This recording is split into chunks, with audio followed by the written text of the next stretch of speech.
આવજો આ સાહેબ તો કહેશું કે બ્રાહ્મણ રાજાઓ પણ હતા અમારા ઉત્તર ગુજરાતમાં, તો જાગીરદાર સમાજનું પણ રજવાડું હતું, ક્ષત્રિય ઠાકોરનું પણ રજવાડું હતું, એમાં ના જ નથી.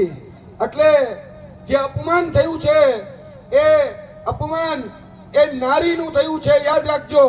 ક્ષત્રિય સમાજ તો ફક્ત ને ફક્ત આ જે અસ્મિતા આંદોલન છે એની આગેવાની લે છે.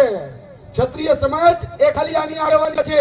જે અપમાન કર્યું છે એ અપમાન કરનારા એ દુશાસનોને, જે રાજકોટની સીટ ઉપરના જે પરસોત્તમભાઈ છે એ યાદ રાખે કે આ ક્ષત્રિય સમાજની અસ્મિતાનું અપમાન થયું છે તો ભોગવવાનો વારો તમારો પણ આવશે, આવશે ને આવશે જ.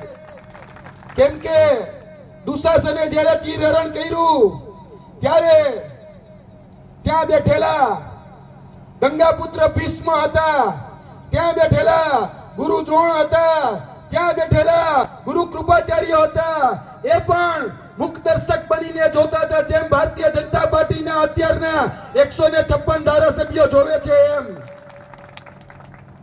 એટલે ગંગાપુત્ર ભીષ્મ પાસે તો ઈચ્છા મૃત્યુનું વરદાન હતું, છતાંય આ મહાભારતના યુદ્ધમાં આપણે બધા જ જાણીએ છીએ કે ભોગવવાનો વારો ગંગાપુત્ર ભીષ્મનો પણ આવ્યો હતો.